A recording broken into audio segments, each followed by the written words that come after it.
Un grand entretien de Radio Burkina avec un invité spécial tous les samedis et rediffusé les dimanches. Entretien réalisé par Charles Kendrebeogo.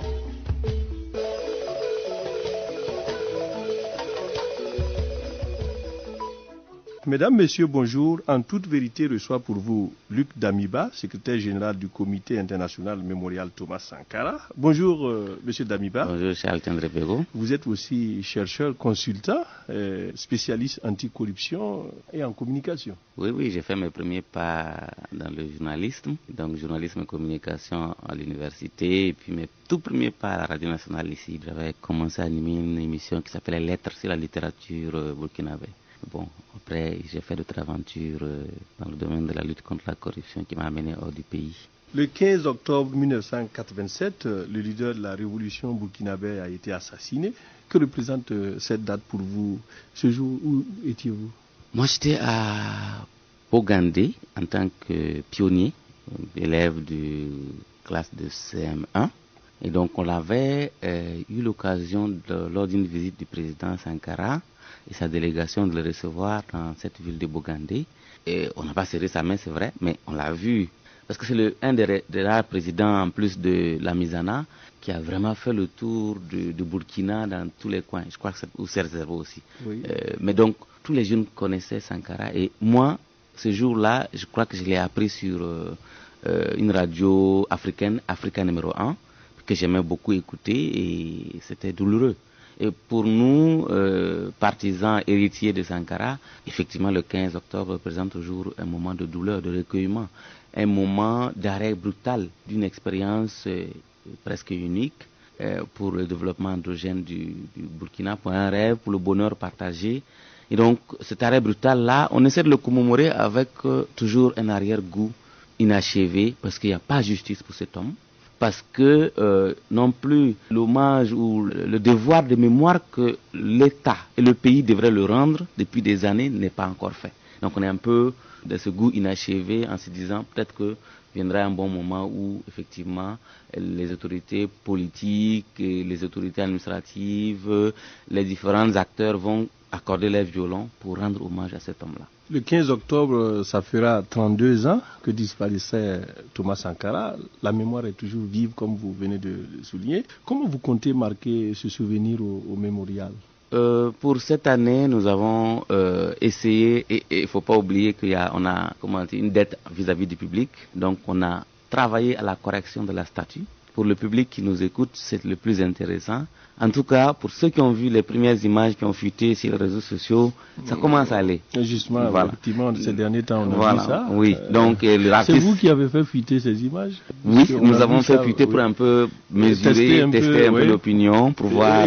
Quel est le retour? Le retour est tellement positif que, bon, il y a des détails sur lesquels les gens insistent toujours. Le béret doit être rouge, parce qu'en bronze, on ne peut pas mettre le béret rouge. Et le point levé à droite, ça devait être à gauche, ça devait être à droite. Bon, or, il y en a qui parlent même du pistolet. Oui, pistolet. Bref, mais en réalité, pour le point levé, je dois être très précis. Les camarades de Sankara, les photos illustratives que nous avons montrent que Sankara levait et la main droite et la main gauche, et souvent les deux mains, en fonction de la position du public. S'il a un public à gauche, il lève la main gauche. On a au moins 3-4 photos illustratives. Et ses camarades, compagnons, disaient non. Il levait la main droite, il levait la main gauche, et souvent il levait les deux mains. Donc on ne peut pas avoir une polémique là-dessus. Et il y a un symbole aussi qu'on a voulu représenter en levant la main gauche.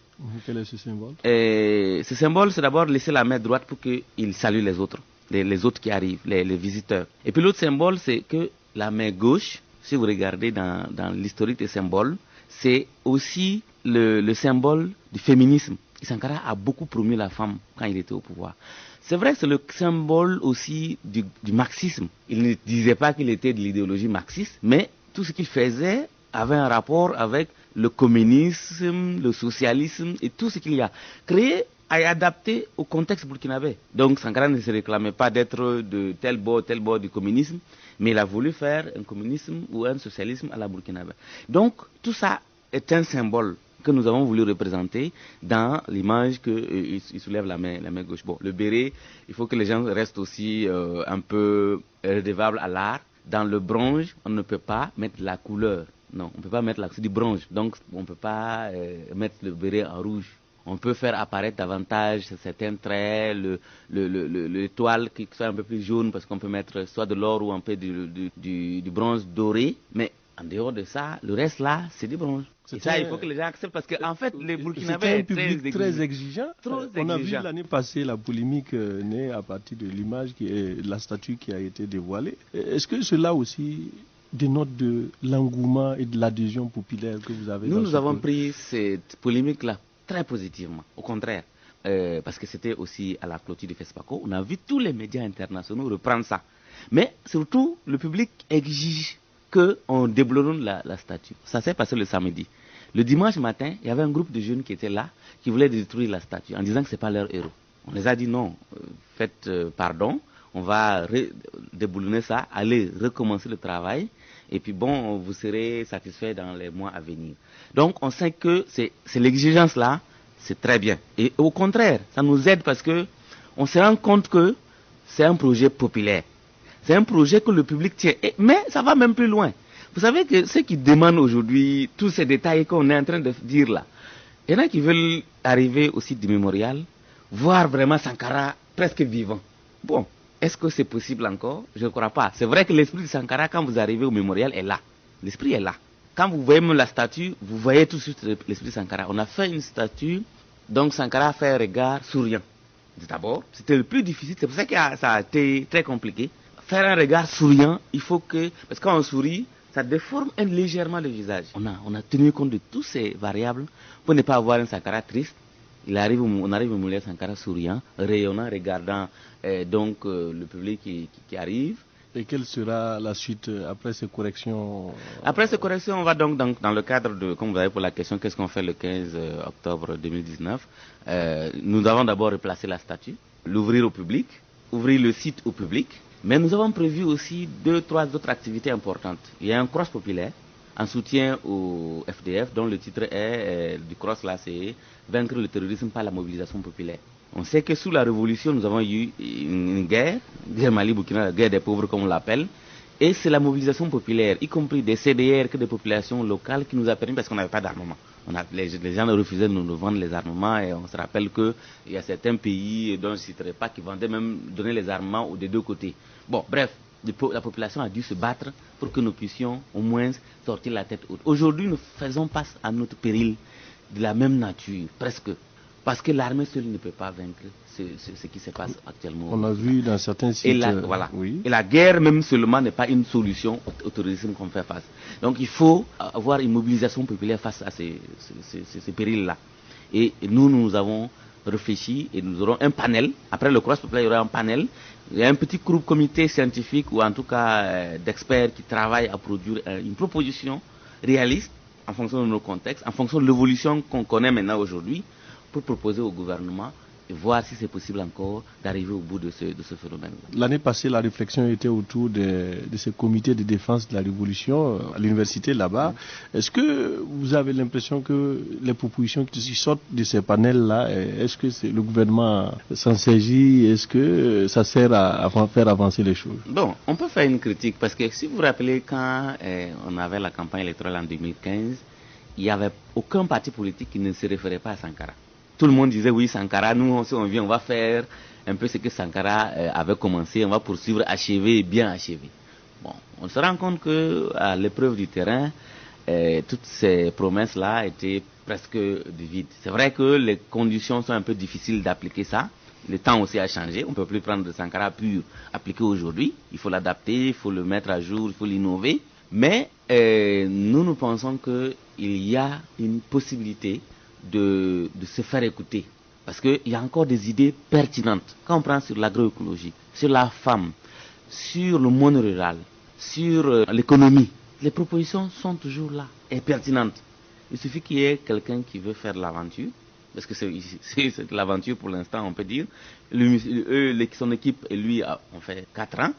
Maintenant, c'est des mandats de 5 ans, et celui qui a chancé peut faire 10 ans. Donc si on s'organise de sorte à ce que quelqu'un s'inspire réellement de ce programme, l'adapte et arrive à avoir le courage politique, parce qu'au fond, si vous avez vu ce que Sankara faisait, ce n'était pas aussi miraculeux. Il disait toujours une chose, on ne peut pas aller sans le peuple. Et donc, descendre avec le peuple, c'est important. Aujourd'hui, tous ceux qui réussissent à diriger leurs citoyens, c'est des gens qui sont à l'écoute directe. Non seulement qui sont sur le terrain régulièrement. Or, on a le triste constat que de moins en moins nos autorités se rendent sur le terrain. Déjà, dans les terrains difficiles, il y a la question de sécurité, mais pour un État, aller à Guibo tenir un conseil des ministres, aller à Fada tenir un conseil des ministres, c'est un message fort. C'est un message fort. Que le président ou ses ministres défense, sécurité, aillent régulièrement avec les jeunes, même si ce n'est pas publicité, même si ce n'est pas diffusé dans les médias, que les jeunes les voient, c'est des messages forts. Parce que les jeunes sont galvanisés. De voir de recevoir une visite, même pas médiatisée, impromptue d'une autre personnalité de l'État, qui dit courage les gars, on mange ensemble, on va sur le terrain ensemble. Ça, c'est des messages forts. C'est ce que on va toucher du doigt la réalité. Quand on fait ça, sous la révolution Sankara, on a vu Sankara recevoir des ambassadeurs dans les villages. Dans les villages, sous les arbres, à 40 degrés. Et donc, c'est tout ça qu'on s'est dit, qu'est-ce qui est difficile dans ça? Qu'est-ce qui est difficile d'être sur le terrain? Je ne crois pas. L'État a plus de moyens que ces terroristes. L'État a plus d'initiatives à prendre pour que nous ne perdons pas même un seul bout de notre territoire. Et quelques camarades Sankara disaient, quand on a fait ce forum l'année passée, que la tactique de Sankara, en tout cas sous la révolution, c'était de ne pas attendre que l'ennemi vienne s'attaquer, mais on le rejoint là où il est et on l'attaque. Et donc, aujourd'hui, on n'a pas ça. Même nos militaires ont, désolé de la critique, mais une stratégie purement conventionnelle, classique. Oui, défensive. Et combien de nos camps sont attaqués? Non, il ne faut pas attendre qu'on vienne nous attaquer. Il faut aller les détruire. Et souvent, ils sont même au courant qu'ils sont dans telle position. Pourquoi ne pas mener cette guerre normalement? Parce que la guerre, elle est un peu à double face. Elle est conventionnelle, elle est asymétrique.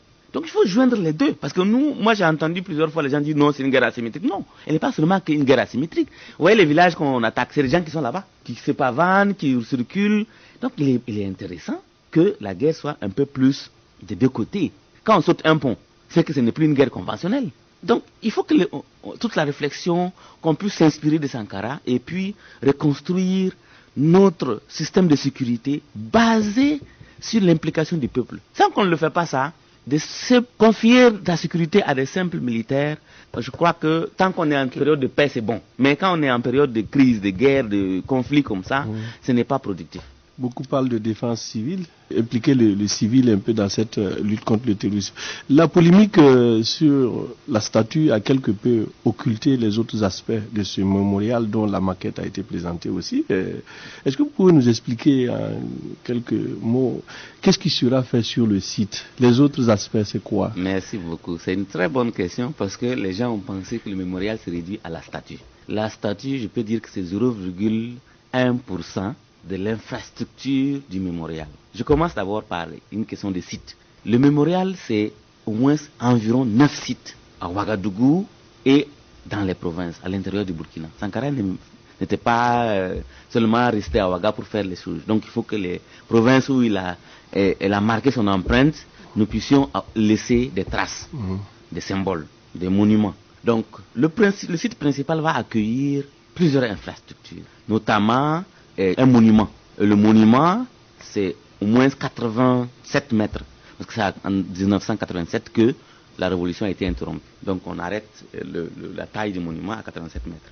Et c'est un monument qui permet et aux vieilles personnes et aux enfants de monter avec téléphérique. Il y aura également une infrastructure thématique avec des pavillons thématiques pour reprendre toutes les grandes idées, les grandes innovations que Sankara a proposées en miniature. Sur l'agroécologie, sur l'artisanat, donc il y aura toutes ces infrastructures qui seront là. Il y aura un mausolée, parce que vous savez qu'il n'y a plus de cimetière, il n'y a plus d'endroits où les corps sont posés.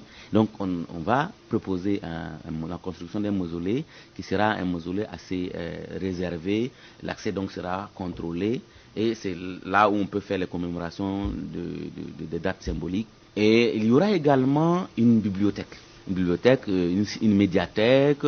Nous avons proposé, ceux qui ont encore eu l'occasion de voir le plan architectural, il est proposé qu'il y ait une esplanade qui peut contenir environ 10 000 à 15 000 personnes. Pour que, durant le FESPACO, le film qui est primé puisse être vu certainement dans les salles classiques pour les, entre guillemets, les bourgeois, mais pour le bas peuple, pour les citoyens ordinaires qui ne peuvent pas aller dans une salle ou parce qu'il n'y a pas assez non plus de place, on passe ce film-là à la clôture du FESPACO, à l'esplanade donc du mémorial Thomas Sankara. Donc tout ça est inclus dans le projet du mémorial.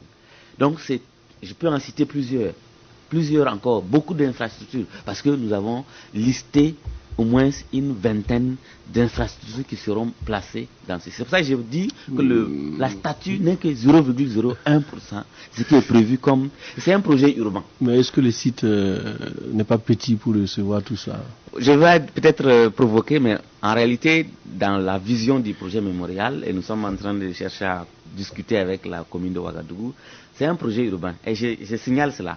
Nous avons demandé à ce que la mairie de Ouagadougou, commune, nous permette d'aménager les 2000 hectares de la ceinture verte. Qu'est-ce qu'on veut faire avec les 2000 hectares de la ceinture verte? Nous avons 13 régions au Burkina Faso. Et généralement, les citoyens de ces 13 régions sont à Ouagadougou pour des raisons professionnelles, pour des raisons d'études, pour quelque raison que ce soit. Vous avez toujours des ressortissants qui résident ici, mais qui ont leur région d'attache. Donc, c'est d'attribuer à chaque région une portion de ces 2000 hectares de ceinture verte pour aménager, planter les espaces naturels qui sont dans leur région et entretenir. Il y aura même une compétition entre régions pour savoir celui qui a le meilleur bosquet à Ouagadougou en termes d'entretien. Plantation, entretien, reverdir tout l'espace et permettre même à ce qu'il y ait des emplois, des petits emplois sur l'agroécologie, parce que les espaces sont tellement vastes qu'on peut, en plus de produire, de faire des arbres, de faire de l'ombrage, permettre des endroits de cyclage pour le cyclisme, pour le sport, et vraiment trouver un poumon vert pour Ouagadougou, parce que ça fait presque 60 ans qu'on parle de cette ceinture verte, mais on ne la voit pas. Et il y a même une bonne partie qui a été érodée. Elle est envahie. Elle est envahie. Oui. Donc, notre stratégie, c'est de vraiment négocier. Et comme c'est dans le cas du mémorial Sankara, il faut que les gens acceptent, c'est même pour leur bien, que la ceinture verte soit restaurée et que ça puisse servir aux populations directement. Donc vous avez toutes ces parties qui font partie du projet mémorial. Dagnoin, il faut laisser un signe là-bas pour montrer là où Sankara s'est posé avec ses camarades pendant une trentaine d'années, ou en tout cas 27 ans. Tout ça, c'est des éléments qui font partie du projet du mémorial. Je peux en citer plusieurs, parce que bon, on n'a pas encore eu le temps. C'est pour ça que vous avez dit que la polémique sur la statue a occulté la belle aventure qu'on voulait entamer en présentant au grand public le projet du mémorial. Le projet a été expliqué à l'extérieur du Burkina. Comment ça a été accueilli? À l'extérieur du Burkina, je crois que je dois dire que souvent l'extérieur voit les Burkinabés comme des gens qui n'aiment pas Sankara ou des gens qui ne voient pas la portée symbolique de Sankara. Moi, je voyage régulièrement à l'intérieur de l'Afrique comme hors de l'Afrique. Et tout ce qu'on rencontre, quand on leur dit « Ah, il y a un projet mémorial », ils disent « Ah oui, mais c'est génial ». On leur présente un peu les grandes lignes, ils disent « Mais attends, c'est quelque chose à soutenir ». Vous allez au Cameroun, vous savez que les premiers qui ont apporté leur contribution au projet du mémorial, c'est les Nigériens. Dès qu'on a lancé la campagne de souscription, au bout d'une semaine, ils ont apporté 1 million pour le projet de construction du mémorial. Des citoyens burkinabés, de la diaspora, d'autres citoyens, se mobilisent régulièrement. Rien qu'au mois de juillet, nous avons eu un groupe de Burkinabés qui vivent en Autriche, à Vienne, qui sont venus avec leur contribution pour la construction du mémorial. Donc on a ces gestes-là, et on a eu une autre expérience de Tchadiens qui ont mobilisé un peu de ressources, qui sont allés à notre ambassade pour dire, bon, on a entendu que vous êtes sur un projet du mémorial Sankara, voilà notre contribution. L'ambassade nous a contactés pour dire, bon, comment on fait? On dit, bon, on a ouvert un compte qui est bloqué, où on verse les ressources du projet de mémorial là-bas. Donc, et je dois préciser quelque chose d'important, parce que les gens ont cru qu'on a pris 1 milliard, on a mis la statue. C'est pas vrai. La statue... Le mémorial Sankara n'a pas encore dépensé presque 1 centime dans le projet de construction du mémorial. La statue est une commande du ministère de la Culture, des Arts et du Tourisme. C'est le ministère qui a commandé, et c'est même antérieur au début du projet mémorial Sankara. C'est chemin faisant que le ministère a rétrocédé la statue en disant que votre site, comme on veut qu'il commence à vivre, en attendant qu'on mobilise les moyens, qu'on trouve tous les accords, les petits arrangements pour démarrer le projet, que vous prenez la statue, que vous le mettez sur le site pour qu'on commence à un peu dire aussi que nous voulons que ce site qui est un peu aussi considéré comme beaucoup de gens, un site lugubre, un site de torture. Oui, il y a cette polémique, aussi qui est là. Qui disent pourquoi le conseil, ça fait peur. Oui, mais ça donne beaucoup d'émotions. Oui, mais les arguments sont béton. C'est au conseil que Sankara est tombé, et ses camarades. C'est au conseil que son corps et son âme se sont séparés. C'est le lieu symbolique pour qu'il revive. Nous voulons aussi passer un message fort. Et quand on regarde les autres mémoriaux ailleurs, Shoah et esclavage et tout ça, imaginez-vous, c'est dans quel endroit qu'on fait ce type de mémorial-là. C'est là où Nuremberg, c'est le mémorial de la Shoah. Donc c'est où on aurait pu faire ailleurs. Les gens disent non, pourquoi vous avez pris le... Bon, évidemment, il y a de l'émotion toujours. Parce que les contemporains de Sankara, ceux qui sont en train de faire le mémorial, il y en a qui nous ont dit, qui sont venus, qui nous ont dit, voilà le bâtiment dans lequel moi j'ai été torturé. Voilà le bâtiment où je suis resté 6 mois sans voir le soleil. Voilà où... Bon, donc on sait que... On a vu certains fondre en larmes. Voilà. Donc c'est pas évident, mais c'est aussi le symbole qu'il faut voir. Nous avons plusieurs arguments que nous allons développer lorsque le débat va revenir. Pourquoi le Conseil de l'Entente? Et puis il faut dire aussi que le Burkina a négocié la rétrocession légale du site du Conseil de l'Entente, qui est un site international diplomatique. La rétrocession de ce site-là, du Conseil de l'Entente au Burkina Faso. Donc c'est devenu une propriété nationale, un domaine de l'État, un domaine foncier de l'État. Et l'État a dit, c'est l'endroit que nous nous proposons pour faire le projet de construction. Il semble qu'il y a des maisons privées aussi dedans. Oui, il y a des privés dedans aussi, mais c'est comme je disais, nous on est en discussion avec la commune pour voir est-ce qu'on peut avoir au moins 14 hectares. Y compris la radio, parce qu'on a su que la radio va déménager. Donc on négocie avec les autorités pour dire, la commune, pour dire est-ce qu'on peut occuper cet endroit pour faire un parc, pour faire des lieux de lecture, un pavillon thématique, et avoir aussi des archives, parce que l'audiovisuel de Sankara, il y a aussi une partie archive. En fait, on n'a pas dit, on a un musée qui est prévu. Je ne l'ai pas dit, il y a aussi des endroits de création, de la compétition de création artistique, soit sur l'art, l'artisanat, et donc tous ces éléments-là peuvent constituer des pôles, et nous avons estimé environ 1500 emplois directs que le projet de mémorial pourra créer. Luc Dabiba, on a envie de vous poser la question, à quand le commencement réel des travaux de ce mémorial? Il était question d'attendre que les architectes produisent le plan pour qu'on puisse avoir exactement le coût. Tout est fait maintenant. Oui, ce qui est intéressant, oui, tout est fait, mais la polémique de la statue nous a un peu freiné. Donc on a dit, pour qu'on nous trouve la confiance avec le public, il nous faut prioritairement régler cette polémique-là. Pour redonner confiance, pour dire, ah, ce sont des gens qui sont sérieux, on les a critiqués, ils ont pris ça en compte. Donc ça, c'est d'abord une chose. Une fois passé ça, n'oubliez pas qu'on a beaucoup de gens qui sont prêts à contribuer de manière directe, avec en nature. Il y en a qui ont dit, on a la maquette, si on a l'appel d'offres qui est lancé, l'entreprise qui est choisie pour la construction, nous sommes prêts à leur fournir des agrégats, du fer, du sable, des gravions, tout ce qu'il y a pour la construction. Et ça, c'est notre contribution. Et on a estimé, dès les premières évaluations de contributions, à presque 1,2 milliard, les premières contributions que nous avons, qui ont été annoncées. En tout cas, c'était une partie des promesses et une autre partie des gens qui ont déjà plus ou moins libéré leurs contributions. Donc ça veut dire que l'un dans l'autre, une fois qu'on dépasse ces différents obstacles de la statue, du site de nos 14 hectares, parce qu'on peut commencer aussi avec les 3 hectares qui sont pour le moment attribués, qui est le site du Conseil de l'Entente. C'est pour ça que vous avez posé la question, est-ce que c'est pas petit pour tout ce qu'on veut faire? Il dit oui, effectivement c'est petit.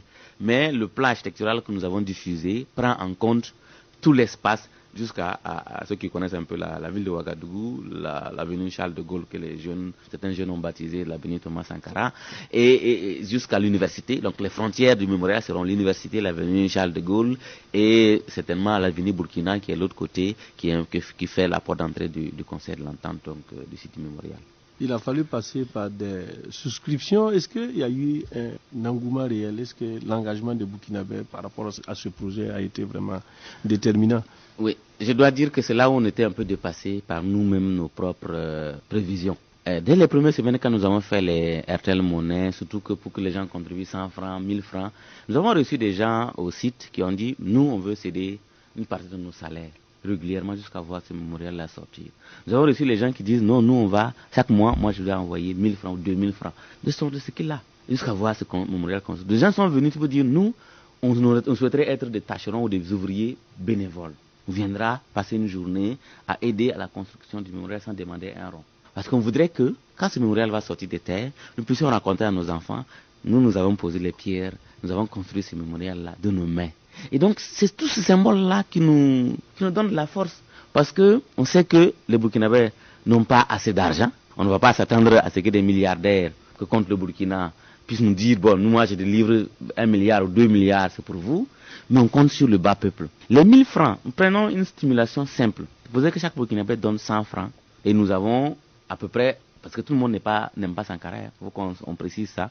Et nous estimons que si 10 millions d'adultes ou des gens qui aiment Sankara décident de donner 100 francs par mois, 100 francs déjà, ça fait à peu près, pour 10 millions de Burkinabés, ça fait presque 1 milliard. Donc si vous estimez les contributions à la base, c'est pas aussi impossible que ça. 100 francs qu'on envoie par horaire moyen ou par tous les moyens qu'il y a, pour dire non, voilà ma contribution par mois pour le mémorial, c'est le prix d'un sachet d'eau, c'est le prix, donc ça peut contribuer à construire le mémorial. Nous voulons que le mémorial soit populaire, parce que si vous avez mis vos 100 francs pour construire le mémorial, vous d'abord, quand vous arrivez à Ouagadougou, c'est tous ceux qui sont dans les provinces, votre premier réflexe, c'est de dire, il faut que je trouve 5 minutes pour passer sur le site du mémorial, pour voir, mes 100 francs là, ça contribue à faire quoi? Qu'est-ce que je vais voir? Et en même temps, c'est une défense populaire qu'on fait pour ce projet mémorial. Les régimes peuvent changer. Oui, on peut avoir un régime qui n'est complètement pro-Sankara, pro-révolution et tout ça, qui peut décider de raser le site.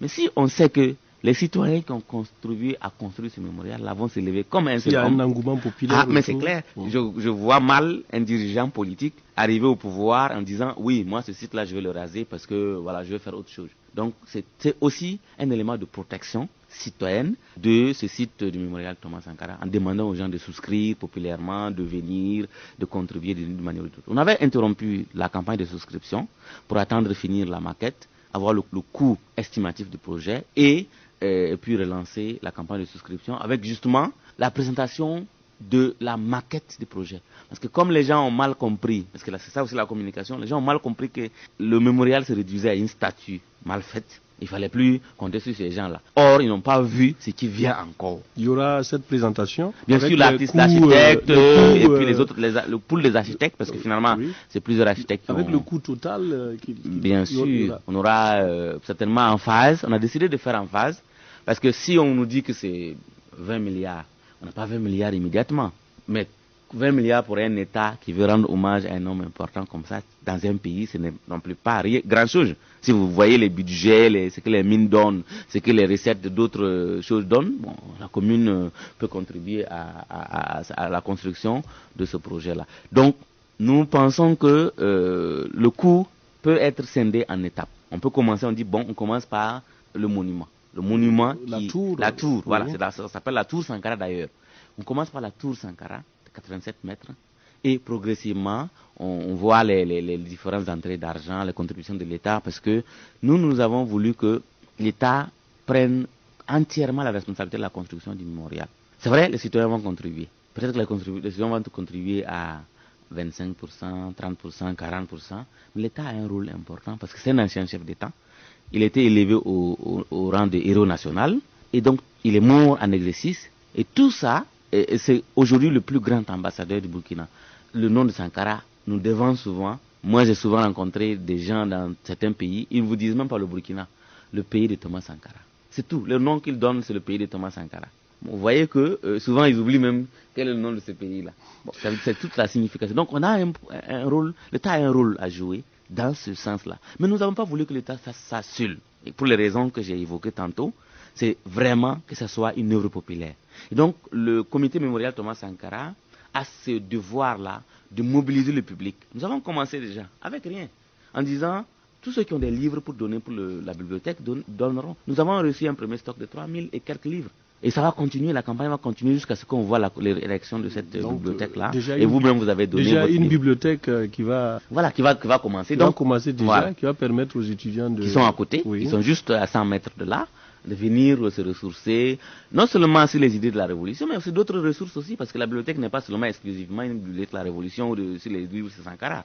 C'est une bibliothèque ouverte au monde, parce que Sankara était aussi ouvert au monde. Outre les besoins financiers, il y a aussi des besoins en nature. Quel type de besoins en nature? Vous avez besoin de quoi?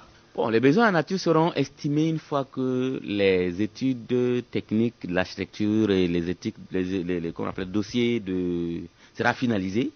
Là, pour le ciment, du fer, tout ce qui peut vraiment entrer dans la construction d'une infrastructure solide, des millénaires, parce qu'il ne faut pas oublier aussi que ce mémorial-là va traverser des siècles. Et il sera toujours là pour les Burkinabés et pour les amoureux de l'Afrique et du monde. Aujourd'hui, le comité a un soutien de taille. L'ancien président Gagné, qui n'hésite pas et qui est toujours présent pour booster un peu le projet. Comment vous évaluez ce soutien-là? Non, c'est un soutien de taille. Je crois que si on ne l'avait pas, moi je suis secrétaire général du comité du mémorial, le projet serait arrêté. Le projet serait abandonné. Si on n'avait pas le soutien du président, l'ancien président du Ghana, John Giri Rawlings, le projet serait arrêté. Et je dois dire qu'il est tellement passionné qu'il y a des moments où il ne dort pas pour ça. Il a dit une phrase qui nous est restée: je n'ai pas pu sauver le corps de Sankara en vie, vivant, mais au moins j'ai le devoir de perpétuer sa mémoire.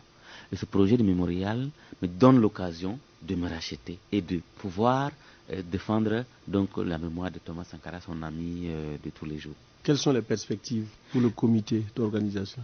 Les perspectives, c'est de faire la conférence de presse pour présenter la maquette au public, de faire des spots pour que tous ceux qui voudront savoir à peu près quelle est l'intention que nous avons, quelle est la vision que nous avons, puissent se faire une idée. Et après ça, relancer la campagne de souscription populaire, ouvrir la bibliothèque pour les débutants et continuer à prospecter pour les sites que nous avons demandé, lancer. Et c'est des choses qui sont très simples pour nous. Par exemple, la question de la ceinture verte de Ouagadougou, ça ne demande pas beaucoup de moyens en réalité. Et souvent, moi je dis, si vous voulez faire du reboisement, vous avez plus ou moins 3 conditions à remplir. Avoir de l'eau, protéger contre la divulgation des animaux et avoir des personnes qui entretiennent ces plants-là progressivement. Si on n'a pas ça, tout ce qui plante et qu'il n'y a pas de l'eau, je crois que c'est une perte. Oui. C'est un perpétuel recommencement. Oui, on a vu toutes les campagnes de reboisement, ça donne quoi? Vous repassez l'année suivante, vous voyez rien, même pas des traces de trous, tout est parti. Donc c'est ça, la tactique que nous allons développer. C'est prévoir des points d'eau, prévoir de l'entretien et de la protection. Une fois qu'on a ces portions de terrain attribuées par région et qu'on approche la région même, nous demanderons à chaque région de mettre ne serait-ce qu'un petit budget pour l'entretien des bosquets à Ouagadougou. Parce que tout le monde c'est la capitale, tout le monde viendra passer 2-3 jours, soit pour passer un concours, soit pour des raisons professionnelles, soit pour voir un parent, soit... Bon, donc il est évident que nous sommes tous bénéficiaires quand on a une Ouagadougou avec un poumon vert où on peut respirer, où la poussière est retenue autrement. Voilà, c'est tout ça que Sankara a développé comme idée. 32 ans après la mort du président Thomas Sankara, pas de jugement toujours. La France a déclassifié certains dossiers, mais on attend toujours le jugement. Bon, ça c'est déjà un pas. Est-ce que la France maintenant a déclassifié tous les dossiers Thomas Sankara? C'est une question, parce que c'est des questions de renseignement, de services secrets et tout ça. Mais nous avons dit l'année surpassée, quand la France a déclassifié ces documents-là, que ce n'est pas seulement la France qui doit déclassifier les documents concernant l'assassinat de Sankara et ses compagnons. La Côte d'Ivoire, comme d'autres pays, le Libéria, la Libye doivent aussi déclassifier leurs sources de... Vous avez vu le livre de Vukunu Ode qui donnait un témoignage autant de questions que nous on se pose. Maintenant, revenons sur le dossier, le cours du dossier lui-même. Je crois qu'il est toujours en cours. Et nous attendons toujours avec impatience, je dois dire. Mais ça fait 30 ans. S'il reste 1 ou 2 ans pour bien boucler le dossier et bien le juger, bon, on patiente encore. Mais on est pressé. Parce que les gens, quand on a commencé le projet de mémorial, les gens ont dit, mais il n'y a pas de justice, vous voulez faire déjà le mémorial. Nous, on leur a dit, les deux ne sont pas exclusifs. Les deux peuvent se mener parallèlement. Parce qu'à un moment donné, vous savez qu'il n'y avait plus un endroit pour commémorer l'idéal Sankara. Le tombeau étant vide, il n'y avait pas d'espace à dédier. Nous avons dit, bon, il faut commencer quelque chose qui permette à ce que les citoyens puissent se recueillir. Et c'était l'endroit qui nous sert aujourd'hui donc de repère et de rassemblement de ralliement des différents héritières du président Thomas Sankara. Luc Damiba, une question d'actualité avant de vous laisser partir. On vous a vu sur la ligne de front quand il s'agissait d'appel au soutien aux déplacés suite à la crise humanitaire au centre-nord. Est-ce que votre appel a été entendu? Oui, cet appel a été tellement entendu que, nous, on a voulu d'abord que ça fasse un truc pédagogique. On a fait déjà 3 remises et chaque fois que nous arrivons dans ces endroits-là, on se rend compte du drame que vivent nos concitoyens. On peut même dire que ce n'est pas des déplacés internes. Parce que quand tu es burkinabé, comment tu peux être déplacé interne dans ton propre pays? C'est des burkinabés qui ont des difficultés de vie. Parce qu'il y a une guerre qui les a amenés à quitter là où ils étaient. Mais ils restent des burkinabés. Ils peuvent aller vivre dans n'importe quel endroit de ce territoire, cultiver, reprendre une vie normale. Mais on a voulu que le citoyen ordinaire soit d'abord le premier acteur humanitaire. Parce qu'on en voit toujours, il y a une crise, c'est l'international qui vient. Oui, ils viennent avec des milliards, avec leurs conditions, avec tout le cortège d'idées reçues qui sont derrière. On a dit non, il faut qu'on dépasse ça aujourd'hui. On peut nous-mêmes demander à ce que chaque citoyen, faisons un geste, c'est pour ça que nous avons lancé la campagne, faisons un geste, chacun à son niveau. On n'a pas voulu que tout le monde passe par nous. Mais vous imaginez que beaucoup de citoyens qui sont à Ouagadougou, dans d'autres villes, disent nous, on sait qu'on ne peut pas atteindre Bassalogo, on ne peut pas atteindre Djibo, Gorom. Vous avez pris cette initiative, on vous encourage. Est-ce qu'on peut vous apporter ce que nous avons? On dit oui, amenez. Et donc, chaque semaine, 2 semaines, nous envoyons ces vivres-là à un groupe qui a besoin urgemment. Nous faisons le tour, nous faisons un peu une alerte pour voir tous ceux qui ont besoin de ça. Mais je dois avouer que nous sommes dépassés par les demandes. Aujourd'hui, là, même dans les encablures de Ouagadougou, il y a près de 600 déplacés. Et il y a d'autres localités. Qui sont touchées. On a vu le cas du BAM. Oui. Et donc pour nous, il y a une urgence à 2 niveaux. L'urgence déjà de rendre ces personnes-là humaines, et la deuxième urgence de les sécuriser. Vous avez vu, à BAM, les gens disaient à Kongoussi, nous n'avons pas besoin d'aide alimentaire. Nous avons besoin de sécurité pour retourner là où on était, pour travailler et se nourrir nous-mêmes. Tout est des messages forts. Mais ce qui veut dire qu'il ne faut pas seulement penser à les venir en aide, mais ils en ont besoin. Parce que c'est la rentrée, beaucoup d'enfants ne vont pas aller à l'école. Les écoles sont occupées par ces déplacés internes. Et donc, tous les problèmes, il y a un cocktail qui est là. Ça a entraîné une série de problèmes solvables difficilement. Donc, comment? Même la question foncière va se reposer avec acuité. Si ces personnes-là décident de ne plus jamais repartir dans ces localités, il faut les trouver où ils doivent recommencer à vivre sur des Burkinabés. Et moi, j'ai vu de dire que c'est des déplacés internes même. Ce n'est pas des déplacés internes, c'est des Burkinabés. Et tout le Burkinabé peut aller s'établir dans n'importe quel endroit du territoire qu'il veut, dès que ça lui convient. Avant de partir, quel appel par rapport au mémorial Thomas Sankara vous avez à lancer au Burkinabé? On appelle déjà les gens à continuer à contribuer, à venir s'informer, à aller aux bonnes informations, à être exigeants. On continue. Nous, on aime cette exigence. Donc, après, la maquette aussi, on sait que ça va faire d'abord un objet la maquette architecturale, l'objet de communication avec le public. S'il y a des retours positifs de dire, est-ce que vous pouvez mettre cet élément? Est-ce que vous pouvez ajouter cet élément? Est-ce que nous allons prendre ça en compte?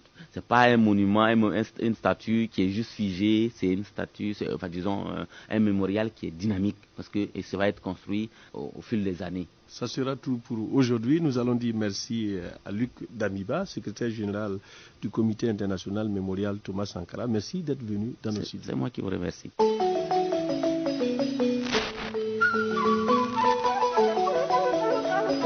En toute vérité, un grand entretien de Radio Burkina avec un invité spécial, invité spécial, invité spécial, invité spécial, invité spécial.